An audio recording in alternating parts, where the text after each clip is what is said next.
El tercer punto o ítem tiene que ver con la fijeza prejudicial. Es importante exponer en la demanda qué es aquello que ha quedado ya configurado definitivamente, ha operado el consumo jurídico y no puede ser luego variado en la contestación de la demanda al discutir los hechos de la primera. Es decir, si el motivo del despido fue un despido directo basado en una causa X, luego no podrá ser variada esa causa al contestar la demanda. De la misma manera que si fue una renuncia, si fue un despido indirecto, etc. Eso está vinculado con el artículo 243 de la Ley de Contrato de Trabajo, la fijeza prejudicial de la extinción del vínculo. Pero se aplica a otras situaciones. Por ejemplo, en juicios de incapacidad, tiene que ver con el motivo por el cual fue denunciado el siniestro y cómo fue también tratado por la RT, si fue rechazado o no. Es decir, si la RT lo rechazó por falta de cobertura de seguro, es una cosa. Si lo rechazó por carácter inculpable de la contingencia, es otra. Y se ha considerado por el Tribunal Superior de Justicia que luego no puede defenderse la ART invocando la falta de seguro si en su momento no la invocó. Esto es muy importante exponerlo, tan importante como exponer si fue aceptado el siniestro tácitamente por silencio o no, porque eso va a delimitar los términos de la litis. El cuarto punto es aclarar que si bien hay cuestiones que también están vinculadas por la carga afirmativa en la demanda, como el momento de la primera manifestación invalidante de una enfermedad, el Tribunal Superior de Justicia ha aclarado que no se puede tomar eso como una prueba en contra necesariamente del trabajador y de manera rígida e inflexible. Hay que valorar si se trata de una cuestión técnica donde la apreciación de los síntomas del dolor no necesariamente ya son eficaces como para tomarlas de punto de partida del reproche de su pasividad en iniciar una acción tendiente a reclamar algo que todavía no tenía la posibilidad de hacer, o sea, no tenía el conocimiento cierto de que tenía una patología, de que esa patología era de índole laboral y mucho menos que le causaba una incapacidad definitiva. Quizá esa toma de conocimiento cierto no aparece en estos casos con la primera manifestación invalidante si por tal se entendió el primer síntoma del dolor o la primera vez que estuvo de baja médica, a los fines de reclamar las indemnizaciones por incapacidad definitiva. Esta va a estar cuando tiene el certificado que le da esa incapacidad como consolidada definitivamente. Distinto es para hacer la denuncia a los fines de obtener los salarios y la licencia por enfermedad o las prestaciones médicas tendientes a la curación. Para ello sí habrá empezado con los síntomas, con la primera manifestación invalidante transitoria, entendida como el impedimento de ir a trabajar. Pero muchas veces el trabajador o trabajadora sigue yendo a trabajar a pesar de que estaría impedido de hacerlo, por una cuestión de necesidad, de contracción, de temor, por lo que sea. Entonces, este tipo de hechos introducidos en la demanda deben ser valorados prudencialmente y teniendo en cuenta que son cuestiones técnicas. En todo caso, el Tribunal Superior de Justicia dice que si es a los fines de aplicar la prescripción, debe tenerse como parámetro que nunca va a poder accionar más allá de 2 años de extinguido el vínculo, que es el otro tope que le pone la ley. Vamos al último punto.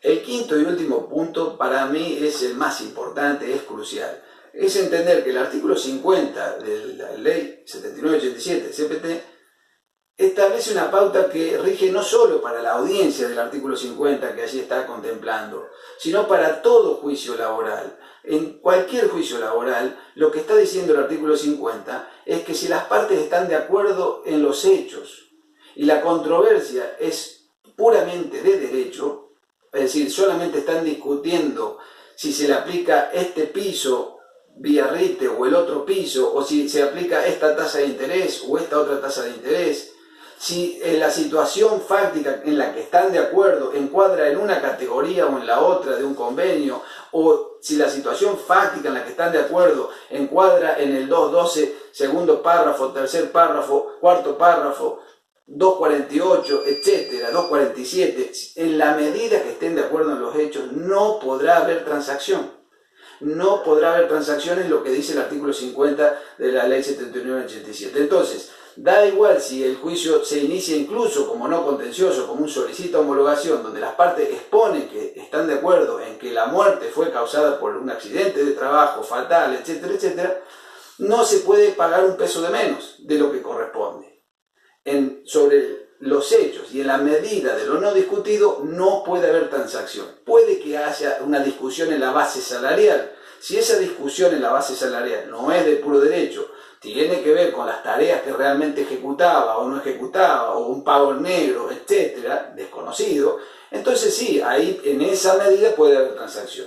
Si la discusión está en un porcentaje mayor de incapacidad, bueno, sobre el porcentaje discutido puede haber transacción. Sobre el no discutido, sobre el que le reconoce la propia RT o perito de control de la demandada, no puede haber transacción. Es más, en estos casos hasta podría haber un juicio ejecutivo previo a la preparación de esa vía, porque se trataría de una deuda líquida, exigible, y por lo tanto, si consta en un instrumento privado, preparando la vía se podría directamente ejecutar. Y lo que es ejecutable no es transable en perjuicio del trabajador o trabajadora, que es el sujeto de preferente tutela legal. Es la irrenunciabilidad de estos créditos laborales lo que me impide transar.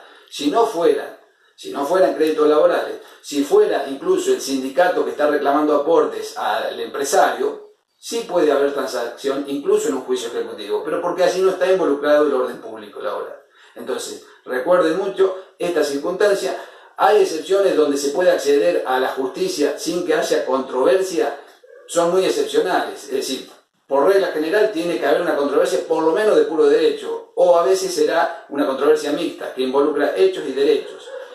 Excepciones que se me ocurren es el caso de la extinción por mutuo acuerdo que se quiere instrumentar ante la autoridad judicial 241 de la Ley de Contratos de Trabajo, o bien el pago seguro del 804 del Código Civil cuando hay menores, y entonces para darle la intervención al asesor letrado en representación conjunta del menor, o cuando hay acreedores inciertos. En esos casos puede que no haya conflicto porque los acreedores inciertos en realidad están de acuerdo, los que se han insinuado, en cómo hacer el prorrateo, etcétera, o incluso la discusión es entre ellos, pero igualmente quien paga quiere hacer un pago seguro. En esa hipótesis de 804, igualmente no hay una transacción. Lo que hay es un pago total. Esa es la diferencia que no puede pasar desapercibida.